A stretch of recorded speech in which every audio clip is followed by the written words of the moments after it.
السلام عليكم. وصفتنا اليوم بخاري باللحم بطريقة جديدة ولذيذة بشكل مش طبيعي. يعني راح تبطلوا تشتروا البخاري من المطاعم بعد هذا الفيديو، أكيد لو طبقتوا الوصفة. نكهة وطعم ما تتخيلوها، ما تخليكم بحالكم، وراح تذكروا الطعم حتى بعد 3 أيام من تناول هذه الوجبة. ويلا نشوف المكونات مع طريقة العمل. نحتاج في البداية 3 أكواب من الرز، استخدموا أي رز تفضلوا. طبعا نغسل الرز أكثر من 3 مرات، وبعد ما غسلناه نغمره بالماء الفاتر ونخليه تقريبا ساعة كاملة. أنا استخدمت المزة البسمتي، طبعا راح أخليه على جنب. ونحتاج الحين نصف كوب من الزبيب، أنا استخدمت الكشمش. نحط عليه قليل من الماء الفاتر ونخليه ينتقع لحين الاستخدام. الحين نجيب قدر الضغط أو بالقدر العادي ونحط فيه شوية زيت على نار وسط، وبعدها نضيف حبتين بصل كبيرة مقطعة بشكل ناعم. نقلب في البصل حتى ياخذ اللون الأشقر أو الذهبي.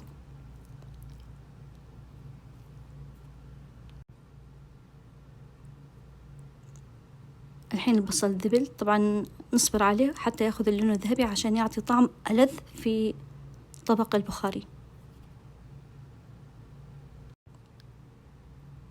ومجرد ما توصلت لهذه المرحلة يعني صار أشقر أو ذهبي، الحين راح نضيف اللحم. استخدمت كيلو من اللحم، طبعا أي لحم تفضلوه، يا غنمي يا عجل اللي تحبوه. نقلب في اللحم حتى يتغير لون اللحم، طبعا النار تكون وسط.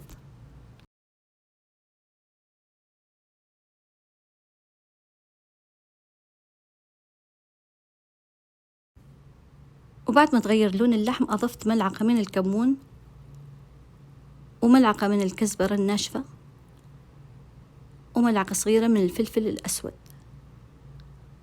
وملعقة من الملح. نحرك في اللحم حتى ياخذ نكهة البهارات، أو إنها تندمج البهارات مع اللحم.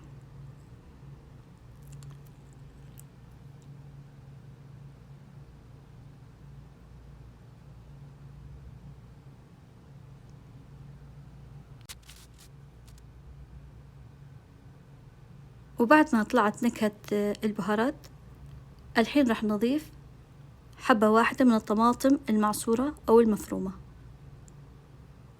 وملعقة طعام كبيرة من الصلصة وحبة جزر مقطعة بهذا الشكل على شكل عيدان. لازم تكون العيدان جدا خفيفة بهذا الشكل ظهر بالفيديو. ونقلب فيه حتى تتسبك الطماطم والصلصة.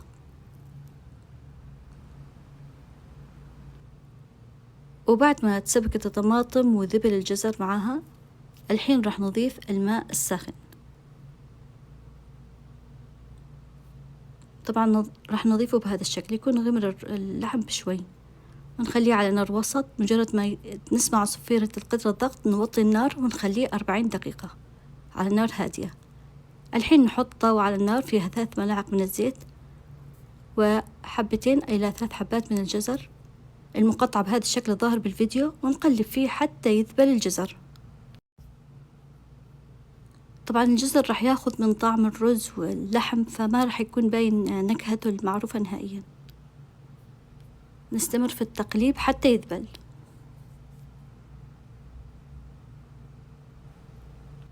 ومجرد ما ذبل شوفوا يعني ممكن أقطعه بإيدي. الحين نصفيه من الزيت ونخليه على جنب، بس ركزوا على يعني حجم العيدان، رقيقة جدا.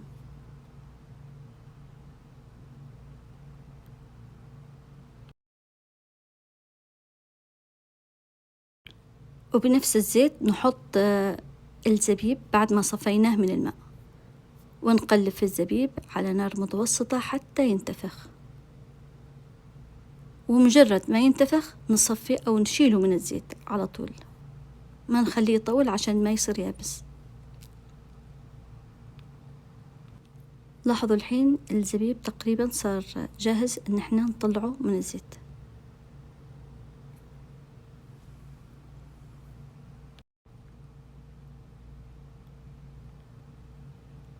وطبعا بعد ما يكتمل انتفاخه نطلعه بشكل كامل من الزيت.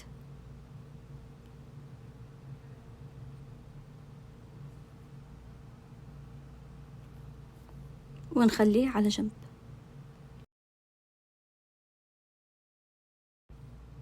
وهذا اللحم بعد ما استوى، لاحظوا ان فيه كمية من المرقة الثقيلة في النهاية، راح نستفيد منها بتطبيق الرز. نخليه على جنب ونحط قدر كبير على نار وسط فيه كمية وفيرة من الماء، نضيف عليه ملعقتين من الملح والنار تكون وسط. ومجرد ما يسخن الماء نضيف الرز بعد ما صفيناه من ماء النقع، ونحسب له من بعد الغليان 5 دقائق ونصفيه. شوفوا الحين حسبت له 5 دقائق من بعد الغليان، بيكون جاهز معنا ان احنا نطلعه بعد مرور هذه 5 دقائق.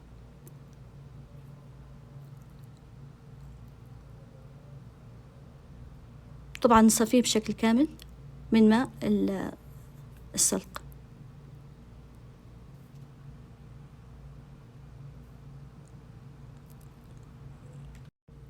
الحين نجيب القدر اللي طبخنا فيه الرز ونحط فيه كمية من الرز،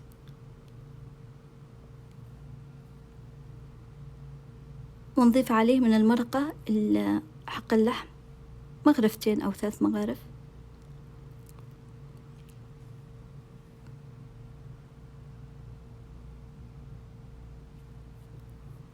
وبعدها نضيف كمية بسيطة من الرز. طبعا ممكن تحطوا فلفل أخضر حار إذا تفضلوا. الحين راح أحط كمية ثانية من الرز،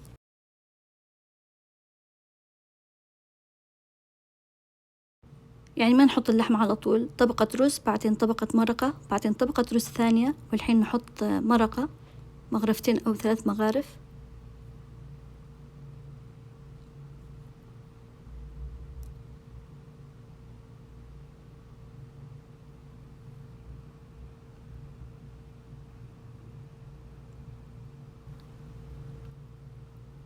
الحين راح نضيف قطع اللحم، طبعا كل كمية اللحم.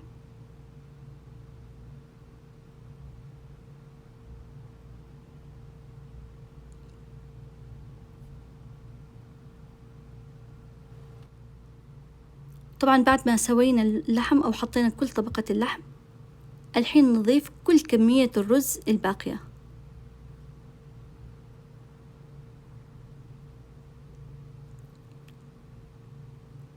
يعني بالبداية حطينا طبقة رز، بعدين سقيناها بالمرقة قليل من المرقة، بعدين طبقة رز ثانية وحطينا عليها مرقة وحطينا اللحم، وبعدين طبقة رز الثالثة والنهائية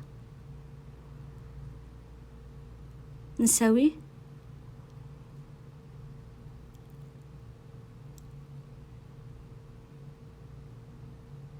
وبعد ما سوينا طبقة الرز الأخيرة، الحين نضيف عليها باقي المرقة الموجودة في القدر. طبعا المرقة هذه راح تضمن ان الرز ما يكون ناشف ويكون دسم، لأن المرقة فيها كمية من دسم اللي طلع من اللحم ونكهة.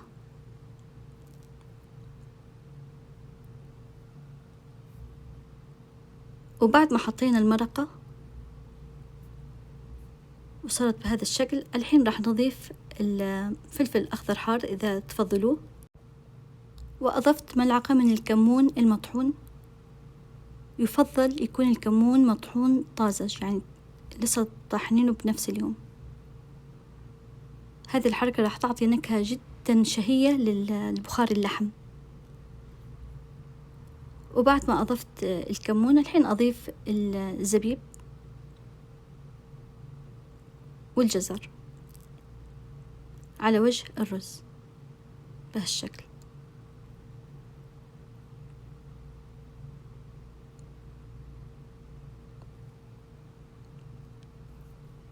طبعا نساويه.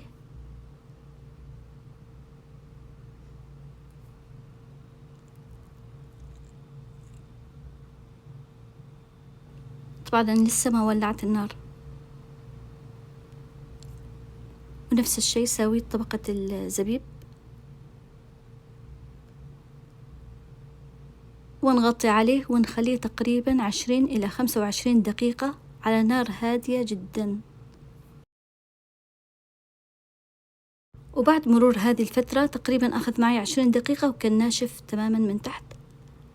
طفيت النار وأخذت الطبقة العليا على جنب عشان ننثرها عند تقديم الرز. طبعا ننثرها فوق الرز أكيد.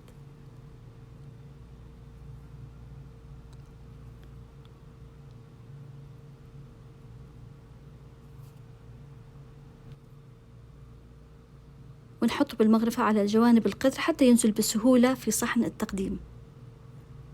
طبعا نغرفه مع بعض.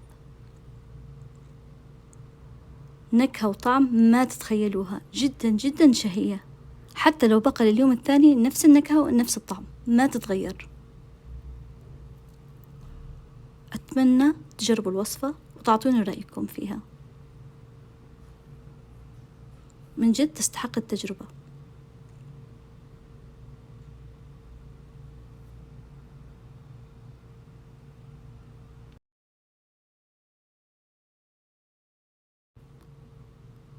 وبعدين حطيت الجزر والزبيب، ننثره فوق الرز عشان يكون شكله جميل عند التقديم ويبان انه بخاري لحم.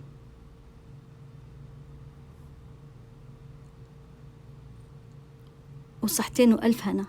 إن شاء الله يكون الفيديو عجبكم، وإن شاء الله تطبقوا الوصفة وتنجحوا فيها. والصحتين وألف هنا، وأشوفكم على خير وإلى اللقاء.